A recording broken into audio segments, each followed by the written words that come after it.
여러분, 혹시 자녀들과의 관계에서 이런 고민해 보신 적 있으신가요? 내가 이렇게 많이 주는데 왜 아이들은 나를 가볍게 여기는 걸까? 더 챙겨줄수록 오히려 멀어지는 것 같고 도와줄수록 당연하게 여기는 것 같아 마음이 쓰리셨던 경험 말입니다. 오늘은 정말 중요한 이야기를 나누려고 합니다. 40년 넘게 수많은 가정을 보면서 깨달은 한 가지 진실이 있어요. 자녀에게 무작정 많이 주는 것보다 무엇을 어떻게 주느냐가 관계의 질을 결정한다는 것입니다. 지금부터 제가 말씀드릴 5가지는 여러분이 자녀에게 줄 수 있는 가장 값진 선물이면서 동시에 여러분을 진정으로 존중받는 부모로 만들어줄 지혜입니다. 그리고 이것들은 빨리 시작할수록 관계가 더 건강해집니다. 그럼 시작하겠습니다. 첫 번째는 경제적 독립성을 주는 지혜입니다. 제가 아는 한 어머니 이야기로 시작하겠습니다. 칠순을 넘긴 그분은 평생 자녀들 뒷바라지하느라 허리가 휘었어요. 사업 실패한 큰아들 빚 갚아주고 둘째, 딸 집 장만할 때 전 재산 털어 보태주고 막내 생활비까지 대주며 살았죠. 그런데 어느 날 병원비가 필요해서 자녀들에게 도움을 청했더니 모두가 형편이 어렵다며 고개를 돌렸습니다. 그때 그분이 한 말씀이 제 가슴에 모처럼 박혔어요. 내가 물고기만 던져주고 낚시하는 법을 안 가르쳤구나. 경제적 독립성이란 게 거창한 게 아닙니다. 자녀가 스스로 설 수 있는 힘을 키워주는 거예요. 용돈 한 푼이라도 그냥 주지 마시고 어떤 가치를 만들어낸 대가로 주세요. 손자, 손녀 용돈도 마찬가지입니다. 할머니 어깨 주물러주면 1,000원, 설거지 도와주면 2,000원. 이렇게 노동의 가치를 아는 아이로 키우는 게 진짜 사랑입니다. 제가 만난 성공한 부모들의 공통점이 뭔지 아세요? 자녀가 20살이 되면 경제적 지원을 단계적으로 줄여나갔다는 겁니다. 처음엔 자녀들이 섭섭해했지만 결국 그 자녀들이 가장 든든한 버팀목이 되어 돌아왔어요. 왜냐하면 스스로 일어서는 법을 배웠으니까요. 특히 요즘처럼 경제가 어려운 시대에는 더욱 중요합니다. 자녀가 40이 넘었는데도 부모 지갑을 바라본다면 그건 사랑이 아니라 의존관계예요. 진정한 효도는 부모가 자녀 걱정 없이 노후를 보낼 수 있게 하는 것 아닐까요? 한 가지 더 말씀드리면 재산 상속 얘기를 너무 일찍 꺼내지 마세요. 그 순간부터 자녀는 부모를 바라보는 시선이 달라집니다. 당신이 가진 것이 아니라 당신 자체를 존중하게 만들려면 끝까지 경제적 주도권을 놓지 마세요.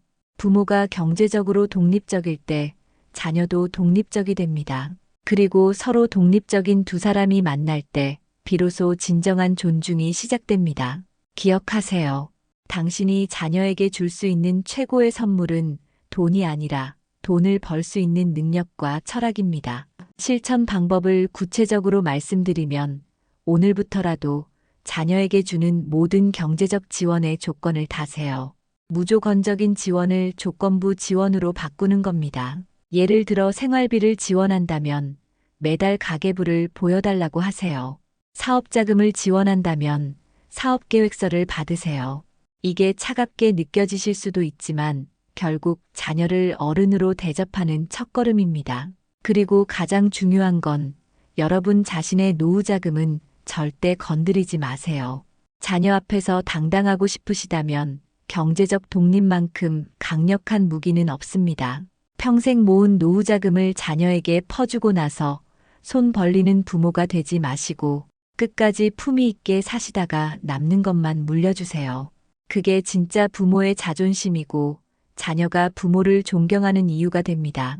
두 번째는 실패할 권리와 회복의 시간입니다. 자녀가 넘어질 때마다 달려가서 일으켜 세우고 계신가요? 그렇다면 지금 당장 멈추세요. 제가 아는 한 아버지가 있었습니다. 아들이 사업에 실패했을 때 주변 모든 사람이 도와주라고 난리였어요. 하지만 그 아버지는 단호했습니다. 넘어진 곳에서 스스로 일어나야 진짜 자기 다리가 된다고. 6개월 뒤 그 아들은 재기에 성공했고 아버지께 이렇게 말했다고 합니다. 그때 도와주지 않으셔서 감사합니다. 덕분에 제가 얼마나 강한 사람인지 알게 됐어요. 실패는 인생의 가장 비싼 수업료입니다. 그런데 부모가 계속 그 수업료를 대신 내주면 어떻게 될까요? 자녀는 영원히 배우지 못합니다. 실패의 아픔도, 극복의 기쁨도, 성장의 달콤함도 모르는 반쪽짜리 인생을 살게 되는 거죠. 특히 요즘 젊은 세대들 보세요. 조금만 힘들어도 포기하고 작은 실패에도 무너집니다. 왜 그럴까요? 부모가 모든 돌부리를 미리 치워줬기 때문입니다. 발가락 한번 찧어보지 못한 아이가 어떻게 산을 오를 수 있겠어요? 제가 30년 전 작은 식당을 운영할 때 일입니다. 큰딸이 대학 졸업하고 카페를 차리겠다고 했어요. 저는 반대했지만 아이는 고집을 부렸죠. 결국 자기 돈으로 시작하게 했습니다. 예상대로 6개월 만에 문을 닫았어요. 아이는 울면서 집에 왔고 저는 따뜻한 밥 한 끼만 차려줬습니다.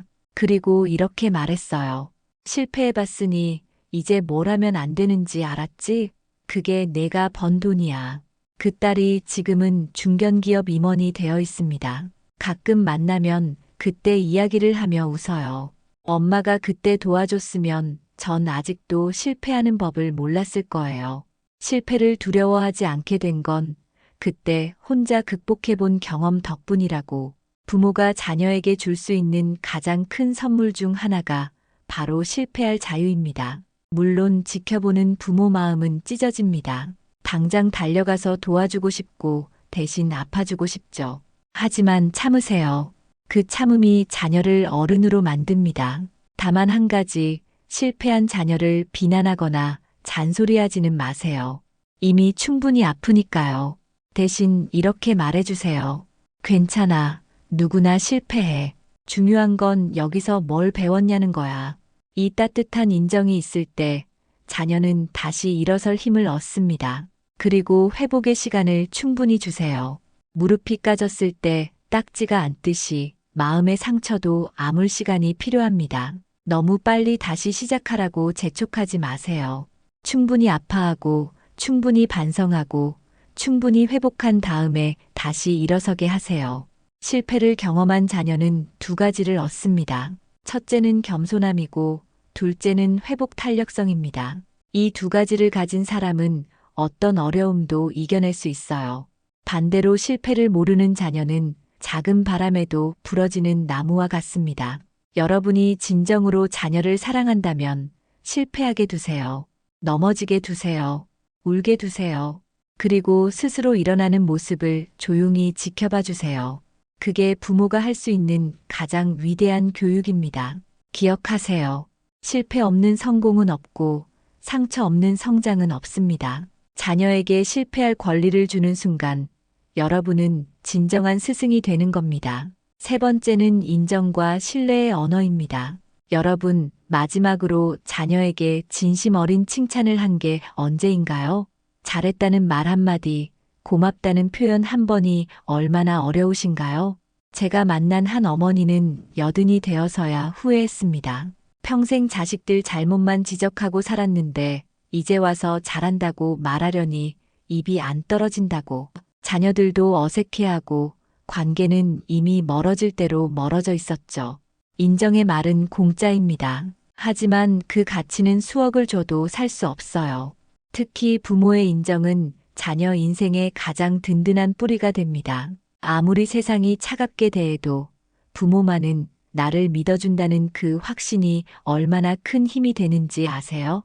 제 친구 하나는 아들이 35세 직장을 그만두고 그림을 그리겠다고 했을 때 주변 모든 사람이 말렸어요. 하지만 그 친구는 아들 손을 잡고 이렇게 말했답니다. 내가 선택한 길이라면 엄마는 믿어. 실패해도 괜찮아.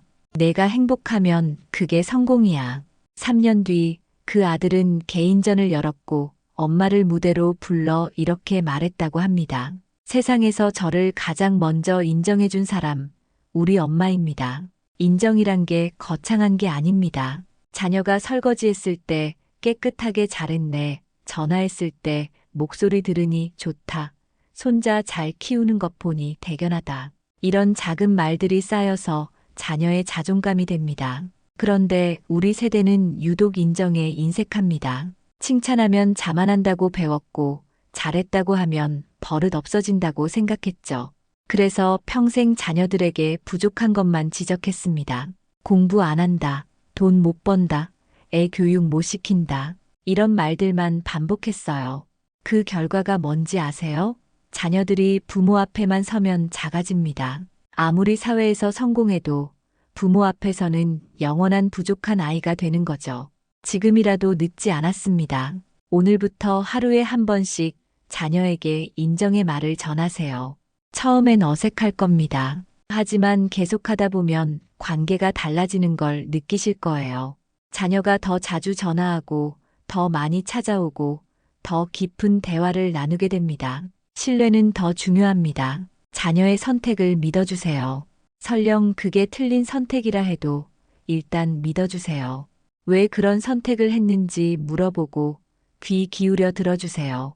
부모가 자기를 믿는다는 걸 아는 자녀는 정말 막 나가지 않습니다. 오히려 부모의 신뢰를 배신하지 않으려고 더 신중해져요. 제가 아는 한 아버지는 딸이 이혼하겠다고 했을 때 한마디도 반대하지 않았어요. 대신 이렇게 말했죠. 내가 많이 고민하고 내린 결정이겠지. 아빠는 내 선택을 지지해. 그 딸은 나중에 말했습니다. 아버지의 그 한마디가 제일 큰 위로였다고. 덕분에 자신있게 새 삶을 시작할 수 있었다고. 인정과 신뢰의 말은 돈보다 귀한 유산입니다. 재산은 떨어지면 끝이지만 부모의 인정과 신뢰는 평생 자녀 가슴속에 남아 힘이 됩니다. 특히 자녀가 힘들 때 그 말들이 등대가 되어 길을 비춰줍니다. 오늘부터 실천해 보세요. 자녀에게 전화해서 이렇게 말하는 겁니다. 내가 있어서 참 든든하다. 내가 잘 살아줘서 고맙다. 이 짧은 말이 자녀에게는 100만 불짜리 선물보다 가치 있습니다. 그리고 이런 부모를 자녀들은 진심으로 존경합니다. 가식이 아닌 진짜 존경 말입니다. 네 번째는 경계와 거리의 선물입니다. 자녀 집에 언제 마지막으로 예고 없이 찾아가셨나요? 며느리나 사위 흉을 자녀에게 말한 적은 없으신가요? 손자 교육에 이래라 저래라 참견하신 적은요? 만약 하나라도 해당된다면 지금 당장 멈추셔야 합니다. 그게 바로 자녀가 부모를 멀리하는 가장 큰 이유거든요. 제가 아는 한 어머니가 있었어요. 아들 부부가 신혼집을 구했는데 바로 앞 아파트로 이사 가셨대요. 매일 반찬 핑계로 들락거리고 집 안 구석구석 간섭하고 며느리 살림 하나하나 지적했죠. 결과가 어떻게 됐을까요? 아들 부부는 1년 만에 지방으로 이사 갔습니다. 그 어머니는 억울해했어요. 다 너희들 잘 되라고 한 건데 왜 그러냐고. 하지만 사랑이란 이름의 침범은 더 이상 사랑이 아닙니다. 적절한 거리는 관계의 품격을 만듭니다. 붙어 있으면 서로의 단점만 보이지만 적당히 떨어져 있으면 그리움이 생기고 존중이 생깁니다. 부모 자식 간에도 마찬가지예요. 너무 가까우면 상처만 주고받습니다. 제 경험을 하나 들려드릴게요. 딸이 결혼하고 첫 명절 때 일입니다. 온 가족이 모였는데 사위가 늦잠을 잤어요. 속으로는 화가 났지만 아무 말하지 않았습니다. 대신 딸에게 조용히 말했죠. 피곤했나 보다. 푹 쉬게 해줘. 나중에 딸이 그러더군요. 엄마가 그때 뭐라 했으면 정말 난감했을 텐데 이해해 주셔서 너무 감사했다고. 그 뒤로 사위는 명절 때마다 더 일찍 와서 더 열심히 돕습니다. 경계를 지킨다는 건 포기가 아니라 존중입니다. 자녀의 삶은 자녀의 것이고 부모의 삶은 부모의 것이에요. 이 선을 명확히 할 때 오히려 관계가 건강해집니다. 며느리나 사위 문제도 마찬가지입니다. 절대 자녀 배우자를 비판하지 마세요. 그 순간 자녀는 부모와 배우자 사이에서 갈등하게 되고 결국 부모를 멀리하게 됩니다. 차라리 칭찬하세요. 좋은 사람 만났네. 참 잘 맞는 것 같아. 이런 말이 자녀를 편하게 만들고 부모를 더 가까이 하게 만듭니다. 손자, 손녀 교육도 선을 지키세요. 요즘 애들 교육법은 우리 때와 완전히 다릅니다. 우리 방식을 강요하면 자녀는 스트레스 받고 손주들은 혼란스러워해요. 차라리 물어보세요. 내가 어떻게 도와주면 좋겠니? 이 한마디가 자녀를 얼마나 편하게 하는지 모르실 거예요. 제 이웃 할머니 한 분은 이런 원칙을 지키신대요. 자녀 집 방문은 한 달에 한 번, 반드시 미리 연락하고 가기, 집안일에 일절 간섭 안 하기, 조언 구하면 그때만 대답하기. 처음엔 서운했는데 지금은 자녀들이 더 자주 찾아온다고 하시더라고요. 엄마랑 있으면 편하다면서요. 또 하나 중요한 건 자녀 부부 싸움에 절대 끼어들지 마세요. 부부 싸움은 칼로 물베기라고 금방 화해합니다. 그런데 부모가 끼어들면 일이 커져요. 특히 자기 자식 편만 들면 최악입니다. 그냥 모른 척 하세요.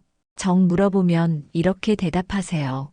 너희 둘이 잘 해결할 거라 믿는다. 경계를 지킨다고 해서 관심을 끊으란 게 아닙니다. 멀리서 지켜보되 간섭하지 않는 것, 도움이 필요하면 언제든 달려갈 준비를 하되 먼저 나서지 않는 것, 이게 진정한 사랑입니다. 자녀도 부모가 자기 삶을 존중한다는 걸 알면 오히려 더 많이 의논하고 더 자주 찾아옵니다. 기억하세요.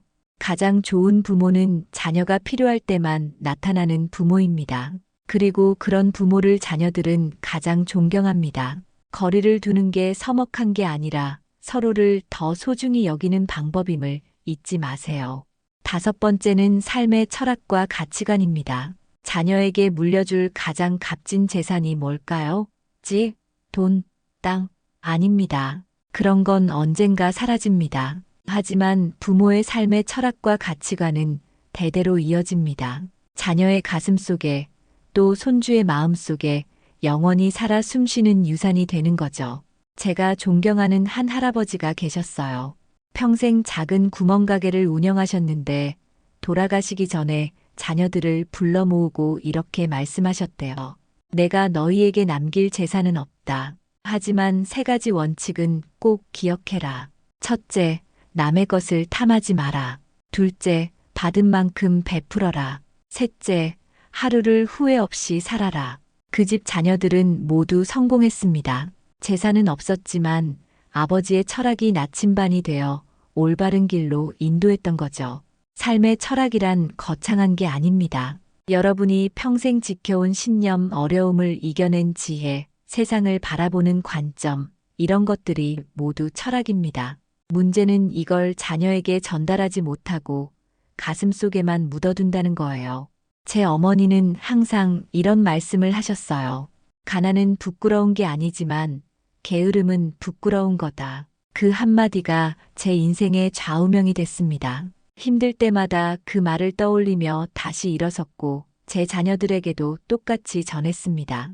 이게 바로 살아있는 유산입니다. 어떤 가치관을 전하느냐도 중요합니다. 돈만 강조하면 자녀도 돈만 아는 사람이 되고 성공만 강조하면 수단과 방법을 가리지 않게 됩니다. 대신 이런 가치를 전해보세요. 정직의 가치, 성실의 힘, 감사의 마음, 나눔의 기쁨. 이런 것들이 자녀를 올바른 사람으로 만듭니다. 제가 아는 한 어머니는 매년 연말이면 자녀들과 함께 양로원 봉사를 가셨대요. 처음엔 자녀들이 싫어했지만 지금은 그 자녀들이 자기 아이들을 데리고 봉사를 간다고 합니다. 나눔의 가치가 대물림된 거죠. 이런 게 진짜 상속입니다. 또 하나 실패를 대하는 태도도 중요한 유산입니다. 여러분이 실패를 어떻게 받아들이고 극복했는지 그 이야기를 들려주세요. 우리 세대는 정말 많은 어려움을 겪었잖아요. 전쟁, 가난, IMF. 그 모든 걸 이겨낸 이야기가 자녀에게는 최고의 교과서입니다. 일의 의미도 가르쳐 주세요. 일은 단순히 돈 버는 수단이 아니라 자신을 표현하는 방법이고 세상에 기여하는 길이라는 걸. 제 아버지는 평생 몫으로 사셨는데 항상 이렇게 말씀하셨어요. 내가 만든 가구에서 누군가 밥을 먹고 잠을 자고 책을 읽는다. 그게 내 삶의 의미다. 그 자부심이 저에게도 전해져서 전 어떤 일을 하든 의미를 찾으려 노력합니다. 인간관계의 지혜도 물려주세요. 사람을 대하는 법, 관계를 유지하는 법, 갈등을 해결하는 법. 이런 건 책에서 배울 수 없어요. 오직 부모의 삶을 통해서만 배울 수 있습니다. 여러분이 이웃과 어떻게 지내는지, 친구를 어떻게 대하는지 그 모습 자체가 교육입니다. 마지막으로 죽음을 대하는 태도도 전해주세요. 우리 세대는 죽음을 너무 터부시합니다. 하지만 죽음을 담담히 받아들이는 부모의 모습은 자녀에게 큰 가르침이 됩니다. 삶이 유한하기에 더 소중하다는 것, 매일을 감사하며 살아야 한다는 것, 이런 깨달음을 줄 수 있어요. 여러분의 삶 자체가 자녀에게는 최고의 유산입니다. 그 삶에서 우러나온 철학과 가치관을 전하세요. 그게 수백억보다 값진 상속입니다. 돈은 떨어지면 끝이지만 철학은 영원히 자녀를 지켜주는 든든한 방패가 됩니다. 지금까지 한 이야기를 정리하면서 마무리하겠습니다. 오늘 제가 들려드린 5가지 선물, 마음에 와닿으셨나요? 경제적 독립성, 실패할 권리, 인정과 신뢰의 언어, 적절한 경계와 거리, 그리고 삶의 철학과 가치관. 이것들의 공통점이 뭔지 아세요? 바로 자녀를 독립적인 한 명의 어른으로 인정하는 것입니다. 우리는 너무 오랫동안 자녀를 소유물로 생각했습니다. 내가 낳았으니 내 마음대로 해도 된다고, 내가 키웠으니 내 말을 들어야 한다고 믿었죠. 하지만 자녀는 우리를 통해 왔을 뿐 우리의 것이 아닙니다. 그들은 그들만의 인생을 살아갈 독립적인 존재예요. 부모와 자녀가 서로 독립적일 때 비로소 진정한 존중이 시작됩니다. 의존이 아닌 선택으로 만나고 의무가 아닌 사랑으로 연결되는 거죠. 그런 관계에서는 감사가 자연스럽게 흘러나오고 존경이 저절로 생겨납니다. 제가 마지막으로 하고 싶은 말은 이겁니다. 지금이라도 늦지 않았어요. 오늘부터라도 시작하세요. 작은 것부터 천천히 바꿔가는 겁니다. 그러면 분명 달라진 자녀의 모습을 보게 되실 거예요.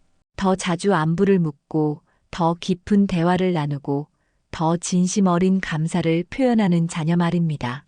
기억하세요. 자녀에게 진짜 필요한 건 부모의 돈이 아니라 부모의 지혜입니다.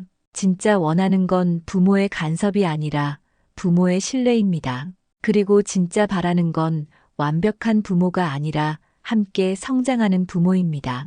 여러분 모두가 존경받는 부모, 사랑받는 어르신이 되시길 진심으로 바랍니다. 구독과 좋아요도 부탁드릴게요. 오늘도 긴 이야기 들어주셔서 감사합니다.